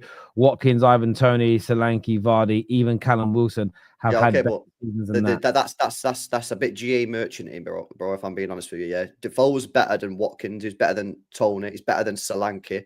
He was not better. I don't think he was better than Vardy, and he was better than Wilson. The only player better than Jermaine Defoe on that list for me is Vardy. And the consistency as well. Like, you're talking about Solanke doing it once. He couldn't do it at Chelsea. He couldn't do it at Liverpool. Jermaine Defoe, to be fair to him, did it at West Ham, did it at Portsmouth, did it at Spurs, did it at Sunderland. He did it pretty much everywhere he went. Like, Jermaine, I didn't particularly like him because he played at clubs that I hated, but he was a very, very good player, man. Very good finisher. Very good. You agree with me, though? The Vardy's the only better player on that list. Yeah. I would actually say he's probably on par with Vardy as well. I don't think he's miles worse than Vardy. I think it's close. I'll probably just to give it to Vardy, yeah, but I don't think the others are anywhere near him, mate, if I'm honest with you. Yeah, I agree. So, yeah, I agree with you. And, yeah, the thing is as well, he'd be much higher up the pecking order now. This is the thing with Defoe. He played for England and stuff, but he couldn't even get near the top teams in England because of how much better their strikers were. And I think that's more the point we're making, is that players like Watkins and Solanke have been wanted by the top teams in England of late. If they were playing in Defoe's era, they would have been playing for the mid-table teams, or been backup on the benches for the bigger sides. And they're very good players. There's an easy way to kill this debate as well, right? Look at what we all had. Did you look at the original top four, right? The Arsenal, Man United, Chelsea, and Liverpool. What their strike force was in the 90s and the 2000s, and look at it now, right? So let's take Liverpool, who are brilliant at the moment, and I've got nothing but respect for what they've done. They've been phenomenal. Their strike force at the moment is Jota, Nunez, and I've missed one, Gakpo, isn't it? Right? And you look at back then in the 90s, they had like Fowler and Owen, Torres, Luis Suarez. That's just Liverpool. Chelsea at the moment, I've got Nicholas Jackson and Mark Gui and Christian and Kunku. I'm used to Zola, Hasselbank, and Good Johnson, or Didier Drogba and Adrian Mutu. Yeah. Arsenal, I mean, look at it now. Kai Havertz and Jesus. We've got to have Henri Bergkamp, Carnu, and Wiltord. And Manchester United have got Garnacho, Hoyland, and Xerxes, and they had Andy Cole, Dwight York, Solskjaer, and Sheringham at one stage. And if you want to go a bit further, they had Van Persie, Rooney, Chicharito, and and this is the thing. It's about comparing individuals. We're talking about the plethora of talent. Those strikers all on that super chat there, Tony, would all be Premier League strikers back then. I think they're good enough to be. But we're talking about the length and breadth of the quality. So they would have still been at some of the teams they're at now, some mid-table teams, but the point is they're better than a lot of the strikers and a lot of the attackers at the biggest and the best teams in England. That just wouldn't have happened 15 to 20 years ago. Dan Potts doesn't know ball. He's Mike. He's bigger than his ball knowledge. He's quite a big guard you've got on that. He's a big Mike, to be fair. It's a huge Mike. It's the size of my head, to be fair. Well, it looks the size of my head. When it's huge, that, I see it come up. I weren't laughing at what you were saying. I just looked at your mic and went, I was like, fucking hell, he's big. Yeah, it's huge, man. It's a massive mic. It is. Big up to Ray Gooner as well. Look at that. It's always Gooners that give me stick. That's all it is. The rival fans are fine. Regarding the player quality dropping, players don't stay at clubs long enough to create a legendary status. Some do. Some don't. I don't think that's changed dramatically that's one thing that hasn't really changed too much, I wouldn't say. Give me some examples, Nit. Forget about Isak moving. He's not worth 150 million, is what Ray says here. Fair point. To Dan's point, what is the best Prem season ever? 2011, 2012. Aguero, in it. It's got to be. That was ridiculous. I don't think that's ever going to happen. I know, Terry. Sorry, mate. I don't think that's ever going to happen. It is probably the best. LB would agree with that. I mean, from my point of view, it's Invincibles, right? But I think for me, when you look at the fact that United and City could win it on the last day, and it was like went right the way down to the wire that it did, there was still Arsenal and Tottenham going for the top four. And the relegation zone was only done on that final day. The relegation zone was done the final day. Yeah, it was a very good season. I would say it was a very good season. It was a very good season. I put 99 into 99 for me. Obviously, United won the treble, but also that final day of the season, we had to beat Spurs. You could have won the league that day. You know, that was a good one. I think when the title, I mean, obviously, in fairness, a few years ago when City were losing to Villa, and Liverpool were going to win the league, and that was a good one as well. 2008 was really good as well. The year Eduardo broke his leg, there was Arsenal, Man United, and Chelsea that could all win it, and they all finished 3 points away from each other. That was pretty close, I would say. Yes, that was a good season. That was before City had the money. LB, sorry, mate. And do you know what I liked about that season though as well is that was Man United actually won the Champions League that year also again, and Chelsea were in the final. When people talk about when people look at that and talk about the now's the best quality the Premier League's ever had, why I always look at that sort of 04 to 2012 period as the strongest the Premier League's ever had is because every single season it was conceivable that the 4 teams that went into the Champions League from England could all win the Champions League. It wasn't laughed at. And there was multiple European teams that you genuinely felt at the beginning of the season could win it.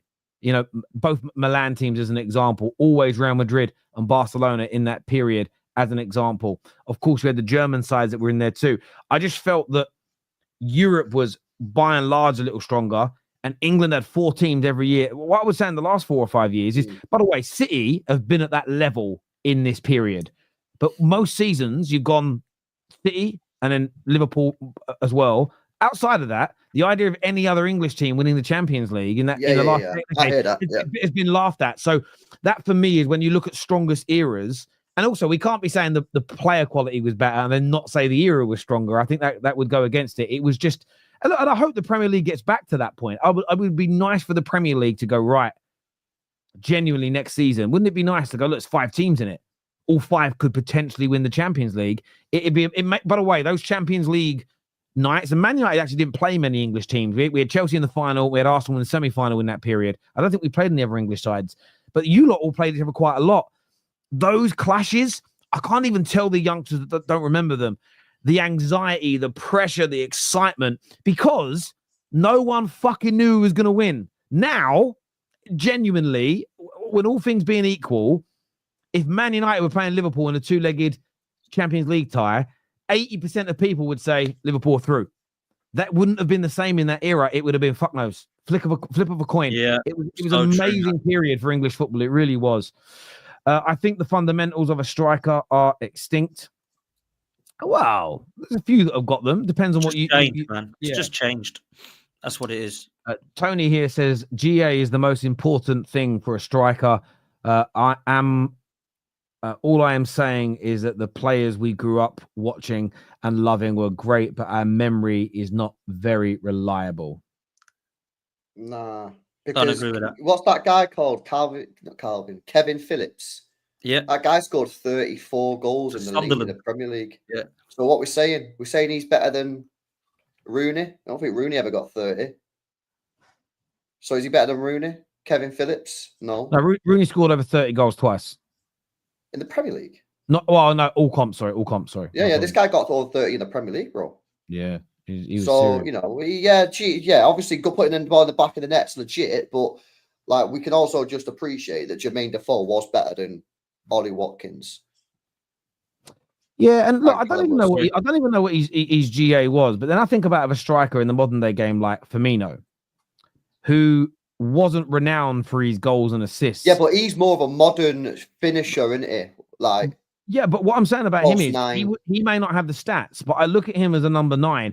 With the way Man United are playing at the minute, I'd love a player like him. Get some goals, some assists, but the way he knits the team together brings people. So I don't think it's not just the GA output directly. You have to look at everything. It's like Dennis Bergkamp. He had some prolific years, but I am not going to believe because Ollie Watkins has scored more goals than him that he's a better forward than Dennis Bergkamp. There is more as well. There is more Zola, Cantona, all these guys, they didn't have 35 goals a season. Doesn't mean they're not, let's be real. You just want Haaland and Bergkamp. I mean, you're taking Bergkamp all day long. Haaland will get you all of the goals, but as a footballer, Bergkamp's better. So this is what I mean. Like, it's very, very different how you look at it. GA, it does make it. Yeah, it's not quite. Stats are never great, are they? Let's be real. Yeah, and you got to watch the games like Cantona. The Cantonas and Bergkamp played sort of similar roles. They were more like second strikers, so they weren't the main number 9 to get all of the goals. And I'm still not convinced that in those 90s, the 80s, and the 90s, I don't even know how to count in assist stats. I don't know if it's changed. I don't know whether or not it's easy to get assists now. I don't feel like they were giving assists out for like a 2-yard pass and then someone scores a screamer from 30 yards. I don't think assists. So I think all those things have to be looked at in terms of fairness. But yeah, listen, no one's telling me Ollie Watkins, if he scores more goals than Cantona, is better than Cantona as a striker. Yeah, I think what's missing in the conversation about quality is what is coming off a World Cup and major summer tourney. The quality of play drops. The players. I haven't looked into that. Maybe it does. I don't know. But I feel like this conversation's been around for a while. It's not just this year. I've been saying that football's been falling off for years, man. Because I've seen the strikers market's just dead. Do you know what I mean? Yeah, I just think that the market isn't as deep as it used to. I still think there's brilliant players, but there's just not. There are more of a finite. Playing Fortnite, man. You know what I mean? When I was growing up, I'd be out on the street playing football in the park, man. Do you know what I mean? Oh, it's crazy, man. These guys want V-Bucks and that for I wanted a night. Bro, I'll be serious, man. I wanted a new football. No, I'm the same, bro. I'm with you. I was with you. Football boots, man. Either of you boys, what's that show on Netflix? That Adolescence. Nah, is it good? If you're a parent, I want to watch it though. Bro, is it Stephen Graham? Is it Stephen Graham? It's Stephen Graham. Actually, it's phenomenal. The cinematic element of it. Every scene is one shot. It's just so brilliant. Every episode, for an hour is one shot. Obviously, they do cut, but it's very cleverly done. But it's amazing. But it just got me thinking about, literally, I was on the phone to my brothers, right, and my family, like, they've got kids between about 8 and like 13. It's like, get them out of the fucking bedrooms, get them out, get them touching grass, get them doing something. Honestly, I was like, please, get them out of their bedrooms. But look, I do think there are world-class players now, just maybe not quite as big a depth. But I think what we were talking about with the academies might be a big point there. As you say, they predominantly, let's get players that are great technically, that are all like midfielders, and then you create oh, he'll become a striker, he'll become a defender, he'll become a this, he'll become a goalkeeper because he can use his feet, as opposed to, look at that brilliant number 9. Oh, yeah, his first touch ain't that great, though. Yeah, we can work on that. Maybe they're not doing, maybe that's happening a lot now. I don't know. I mean, I'm just not in those circles anymore. I'm too old. Look at the play from this season and clearly see the levels have dropped compared to last season, the Euro. Yeah, look, I think there's an element of that. But at the same time, like, teams go through peaks and troughs, because I would say a number of teams have got better this year compared to last year, as an example. I would say of all the top, like Liverpool are better this year by and large than they were last year, as an example. Chelsea have dropped off a little bit of late, but they started better. I think like the Brighton have been a better team this year. Bournemouth have been better. Look at Nottingham Forest, much, much better. Arsenal and City are the two teams that have dropped off this season. And I don't think it's definitely predominantly the Euros. I think it's a combination of that, some poor recruitment, some injuries, and it swings and roundabouts. Not every season is going to be as good. And I'm sure that's the same for all sports. You know, I'm a big UFC fan. There are some fight nights or even some entire years where I'm like, oh, there's so many stacked nights that are amazing. And then recently I've watched quite a few UFC nights and I'm watching it going, bored, that one's shit. Oh, that was crap. That was shit. And I don't think I'm not going to make an overarching statement that fighting's fallen off. I just think these things are swings and roundabouts. Speaking of madnesses, though, have you boys seen some of the weird stick and abuse online that Lewis-Skelly's getting just because he cracked a pose and a smile turning up to play for England? People grown up, 31-year-old man, I know this because it says it on his profile, 30-year-old dad literally wrote, I'd love to punch this kid in the face. What? Don't get it, man. Don't get it. Why is Lewis-Skelly getting so much abuse online? Must be rival fans salty, hate the fact that he's come through at Arsenal and done well. He deserves his call-up, man. I hope he does well. Like when I see youngsters at other clubs that get a call-up, you want them to do well because you're English and you want them to do well, right? Why are we giving it to this kid? I don't know what he's done. What? Oh, he got a red card. Hate him. What? You got a red card once. You hate him. What the hell's going on here? Like, honestly, it sounds pathetic, if I'm honest. I mean, City fans won't like him because he rattled us, let's just be honest. He rattled me. Right, but it's not Man City fans, though, is it? Or is it, Terry? I've not seen it. I only seen the photos in the group chat. I've not seen who but I don't see it, man. Don't know what's is it Man City fans, Terry? It's a combination. Some of them are like, one of the guys that did it was a gooner. One of them was a gooner when I took his profile. Yeah, but there are some weird Arsenal fans that despise their own football club. So there are some weird ones. But like, yeah, Potsy's here. But it's just strange. I mean, but I heard the commentator say this in your game against Chelsea on Sunday. So think about Skelly and always, he's had a couple of red cards recently and nearly got another one in the Champions League. He's got to watch himself. And I thought, hang on, one of those red cards they keep referring to was rescinded because it shouldn't have been one. The other, he made a mistake and brought denied a clear goal scoring opportunity. It's not like he's had 2 red cards for kicking people in the faces. It's not like he's been doing a Joey Barton and stumping out cigars in people's eyes, hitting people with golf clubs at training. He mocked, and rightfully so, mocked Erling Haaland for a goal. He got a red card once and has been playing really good football. Outside of that, I cannot put my finger on any legitimate reason to dislike this kid. It's strange to me. I can because he rattled me. Yeah, but that's fair because if he's rattled you and you don't like him, that's your opinion. But like to get a general consensus that we've got 4 or 5 people. I think he actually should be given a chance to play left back for England because I actually quite like him. Yeah, but I don't like him. No, you rate him, you just don't like him. There's a difference. Yeah, and the only reason I don't like him is because he rattled me. Just like Trent Alexander-Arnold when he scored against us and shushed us. Yeah. I don't really have a reason not to like that guy. So if it ain't Man City fans doing this, and if it's rival fans, if it's a Chelsea fan or a Tottenham fan or a Man United fan. Bro, you know what it's like, though? People love to hate, man, innit? Like, people love to hate weird, people. Man. The punch guy was a West Ham fan, they're saying in the chat. It was a West Ham fan. Surprise. Hate us now. People love to hate people. Yeah, that's always been the case. It always is. The guy's slamming it. People are jealous of him. He's like 19 years old. He's probably earning more money a week than they'll earn in a year, and they're getting rattled. Haters gonna hate, man. Haters gonna hate. Well, that's just the game. I love the kid, man. I love the kid. I hope he does well at England. I'm glad Tuchel's given him a shout. Not sure about his whole squad selection, I will say that. But I do think that he deserves why is Jordan Henderson? I mean, listen, I don't want any player getting abuse. But why is Skelly getting the hate? But there's much bigger targets there, like Jordan Henderson. Like, why is he back in the fold? It's Jordan Henderson, and Kyle Walker will be 36 years old in 2026 when the World Cup. They're not going to be going to the World Cup, are they?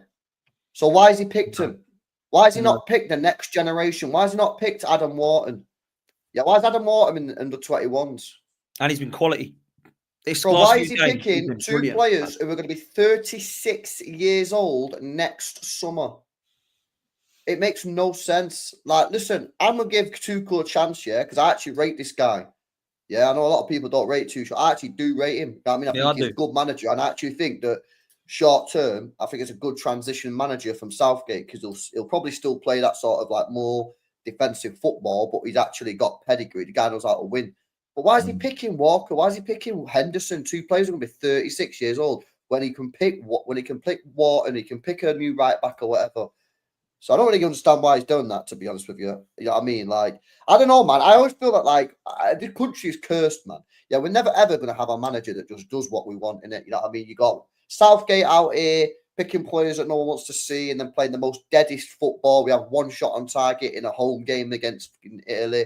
Yeah, then you get Tuchel. I'm like, yeah, Tuchel. And then he picks Henderson and he picks Walker, who are both, they should be done, man. We should be on the next generation of players. Like, maybe if the tournament was this summer, I might understand it. Yeah, but it's not this summer. It's next summer. And they're both going to be 36 years old. Can you imagine Jordan Henderson running after Pedri and Gavi and Rodri? Can you imagine that? Yeah. It is a very, very strange. The few, I mean, I just think about you saying Wharton not in there. I think Gibbs White's had an excellent season. Why's Wharton not in there, man? Wharton's probably going to be in that midfield, because we need something that we've not had in England for time, and I don't even, probably since maybe Carrick and Gareth Barry, is we've not had a player who can play in that six and like dictate the play, since Carrick and Gareth Barry, because Lampard, Scholes and Gerrard weren't really dictators from deep, they're sort of like get forward and that. And Rice is more of like a destroyer. He doesn't dictate the play. That Wharton is a player that can do that. He can do it. Why is he in under 21s, man? Crazy. Yeah, Crazy. No, I agree. I didn't see his name on there. Angel Gomez wasn't on the list either. And again, he's I thought not good enough, man. Do you not think? I thought he looked really good. Tidy for England when he played. I thought he was tidy. I haven't seen him enough. I still haven't seen him enough. But I would still rather, right? See, for me, and this is, I think, a mistake we always make when it comes to the England setup. He can sit back and hold on to that ball well in a deeper position. Do I think he's better than the Mainu? Do I think he's better than Wharton? No. But I'd rather have those profiles there as an example, as opposed to, right, well, he ain't as good as Wharton, so what we'll do is we'll just go and get Jordan Henderson instead then. I think that's always been our problem. You know, you said about earlier, like clubs, they want their academy and their first team to all play the same way. You know, ideally, you want your replacements to be similar profiles to the guys on pitch so you can maintain a way of playing. England don't do that well enough. It's always right. He ain't quite at the level we need, so we'll scrap that and we'll just go for someone tried and tested, but who isn't the right profile anyway.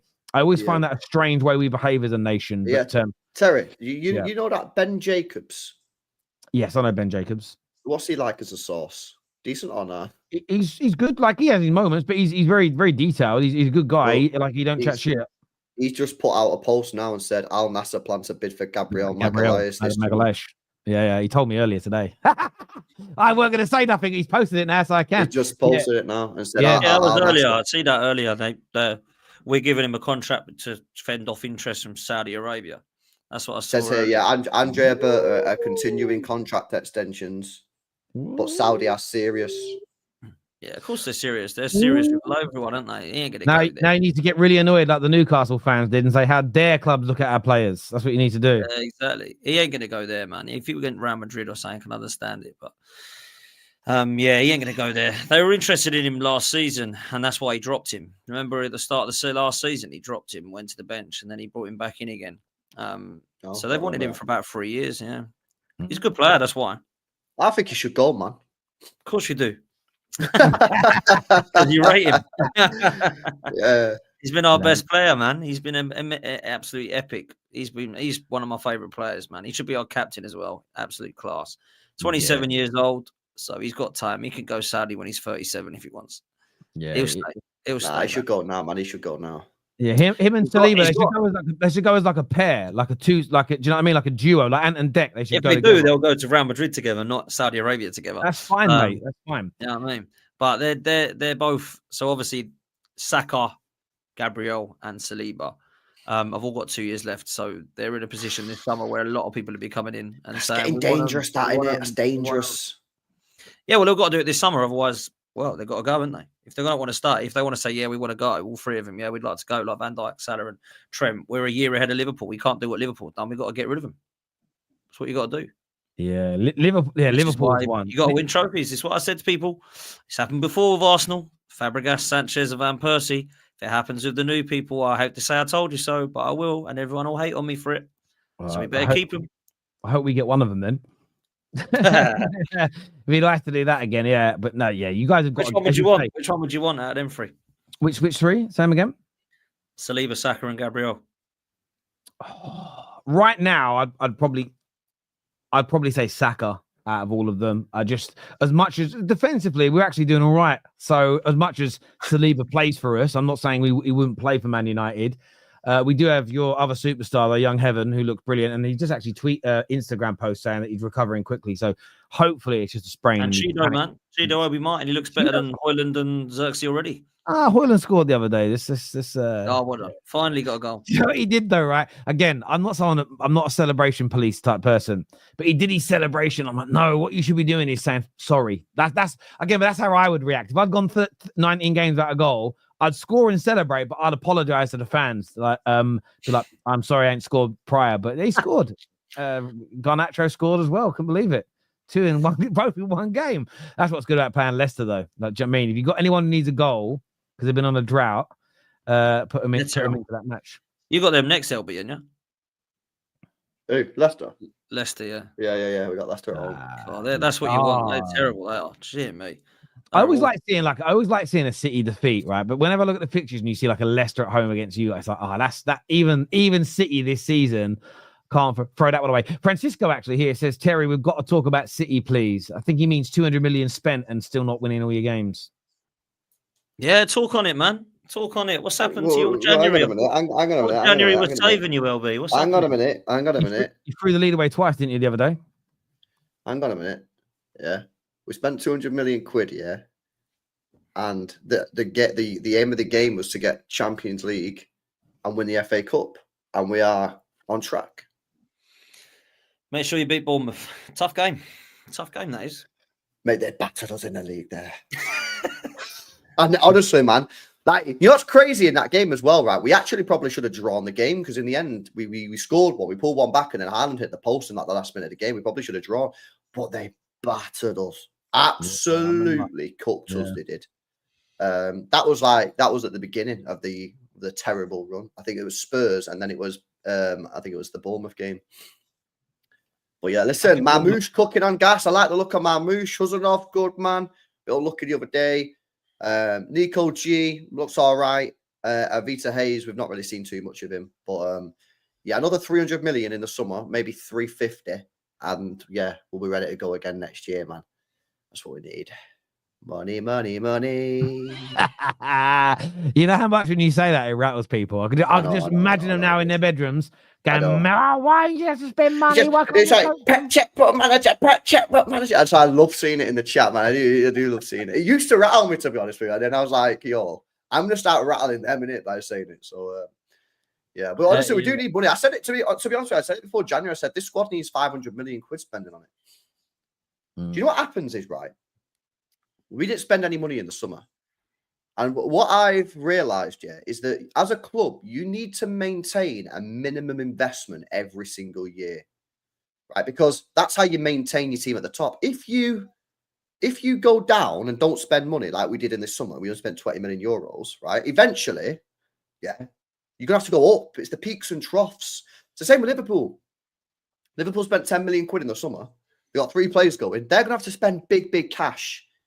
Now, where Arsenal went wrong in the summer is they should have got the they've maintained at least an investment, so they have to get a couple of players. But City, because we've not done what we should have done in the last couple of years, Yep. We've left ourselves in a position where we've had to spend a lot of money. Yeah, which was also why when you guys were winning everything and it was like, oh, look, City ain't spending as much as everybody else. It's because the investment before this mega winning was when all the top players in the world were 50, 60, 70 millions. The world changed sort of 2018, 2019, 2020, where the types of players you already had were 100 plus million. Then you got a little, not lucky, but it was a buyout clause.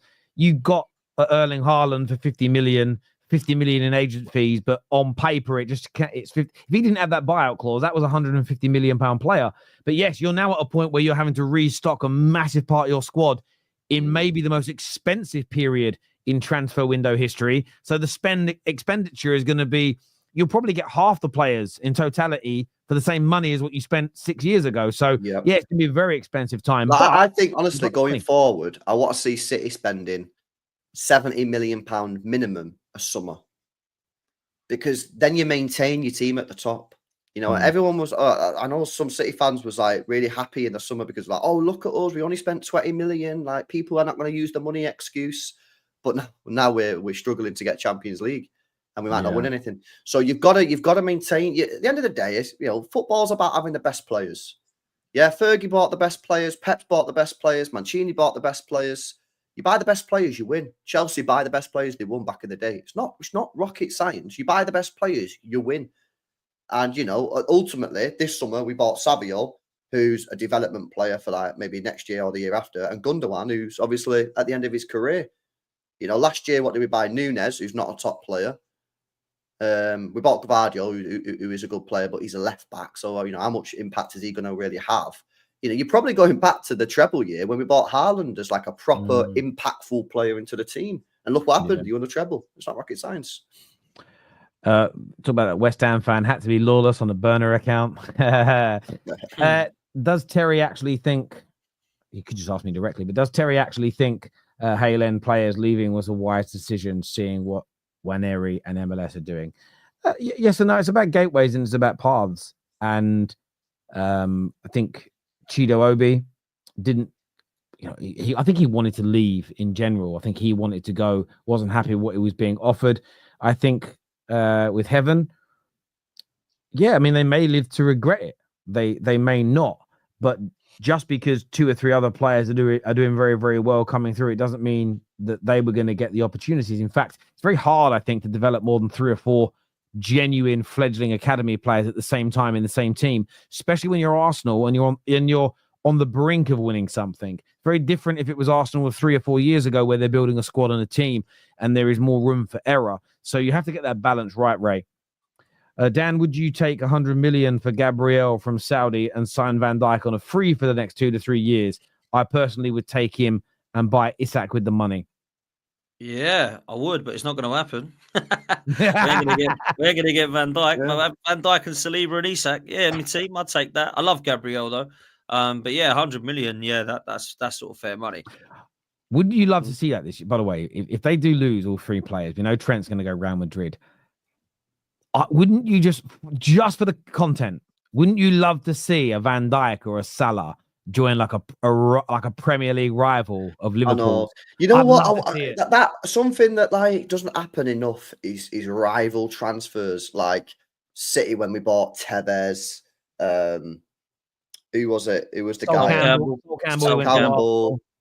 Yeah, it was the guy Figo. You know what I mean? Yeah, can you imagine? I know it won't happen. Can you imagine if genuinely, if Van Dijk just says I'm off, and then boom, he's standing there with Ruben Amorim holding the shirt. Part of me would just, again, because that's my club, I'd love to see it. But the other way around, like who's leaving on a free? Imagine Harry Kane comes back to the Prem. I know it's not a direct move, but joins Arsenal. I would love to see. I don't remember the last transfer that genuinely made a fan base fuming. I can't remember which one it was. Sterling going to City was one of them, but he was still very young. What was the last one? Where into Man United. That was a bit of a strange one. It probably was Van Persie to Man United. Yeah, that was bad. I can't think of the last time where everyone's gone. And viewers, let us know in the comment section. Remember Leeds fans hated Alan Smith for going to United, didn't they? We picked him up. I'd love to see. I mean, just like Salah leaves, and I know you guys don't have the biggest rival, but he joins Man City. Forget me as a United fan. I'd hate to see that. but because I want him out of the Premier League for bias. For Even if they went to Newcastle, like Van Dijk and Salah. Yeah, I'd love to imagine see that. like that. Can you imagine? Just you go, fuck me, Sancho. No, we celebrated, bruv. Do you think the three of them are going now, lads? Genuinely, as we hit before. I think so. I think every day that passes puts it on that they're probably going to leave. Like, the thing is, right, you had some Liverpool fans coming out saying, oh, the contracts are already signed. They're just waiting for the best time to announce it. That is the biggest load of BS I've ever heard about. If they've agreed to stay, they'll sign it and announce it straight away because the club needs the fans to know what's going on, the stability. I just think, I think the problem that they've got is that the two players that I genuinely think want to stay, which is Van Dijk and Salah, they're probably asking for big money and they're probably asking for a 3-year contract. And Liverpool, and I don't think Trent wants to stay, so that's irrelevant. And the problem with Liverpool is, are Liverpool going to give Salah 400 grand a week and a 3-year contract when he's, 32, 33? Because at some point, he's going to fall off. Right? He's not going to carry on like doing this for the next 10 years, is he? So the problem is, if they give him a 3-year contract on 400 grand a week and he falls off next year, because he could fall off next year, they're then stuck with him on 400 grand a week for the next 3 years. And the same with Van Dijk. And this is the problem that they've got. This is why you've got to keep that contract. You've got to keep it topped up, you know. And I don't know, man. It's crazy. It's crazy how they've let themselves get into this position. Alisson's probably watching it. He's got 2 years left on his deal going. Yeah, I might do the same strategy, just wait it out. And yeah, not good, man. No, I hear you on that. Mason Mount, Johnny Minerals was pissed. Yeah, he was. I have a hot take. I don't think Big Ange gets sacked. Well, that would be an interesting. Yeah, no, we don't talk about Spurs on this show, man. But I don't know if I've seen the clip of him arguing with that fan, and all I heard the fan say, right, yeah, and correct me if I'm wrong, was like, "What's that?" And he's kicking off with it, like, all right, maybe he shouldn't be filming it. He's obviously maybe looking for a reaction or whatever. But he said, "What's that?" Then the bottom half of the table, I think Sava or someone was saying, some Spurs fan was saying that this is the worst season in Premier League history for Spurs, or that he's statistically the worst Premier League manager Spurs have ever had. So I think for a fan to say, "What's that?" and him start kicking off, I don't know what is going on there. Yeah. I think maybe he's under pressure. He's feeling the pressure, but his team's a bit weird. Massive pressure. I agree. I'm more fearful of Gabriel leaving than Saliba. Fans don't know ball. Social media FC are disgust me. How about Saliba for VVD, Daniel? Saliba for Van Dijk? No, man. I want Saliba over any centre back right now because for me, I think he's going to be the most lethal defender that we've seen in a long time. Van Dijk's got a couple of years that's very, very top left, I think. But Saliba, I think, looks absolutely ridiculous. So he's the one I agree. I'm more fearful of Saliba leaving than Gabriel personally because Saliba, I think, is because of the longevity. Yeah. Yeah, man. At 23 years old, I ain't seen anyone this good for a long time. So yeah, man. He's very, very good indeed. Listen, everyone who's tuned in, I want to say a big thank you to each and every single one of you. This video is going to redirect you to Judge Mo's channel, I think. Keep your eyes out for what you can see next to LB, mine and Mark's podcast that is launched today. To go and check that out on the squad, people. That's going to be out in about an hour or so's time. Gentlemen, always a pleasure to sit and speak to yourselves and talk football. And we'll see you boys next week. Until next time, everybody, take care. Goodbye. God bless. And we'll see you all again very, very soon. Peace.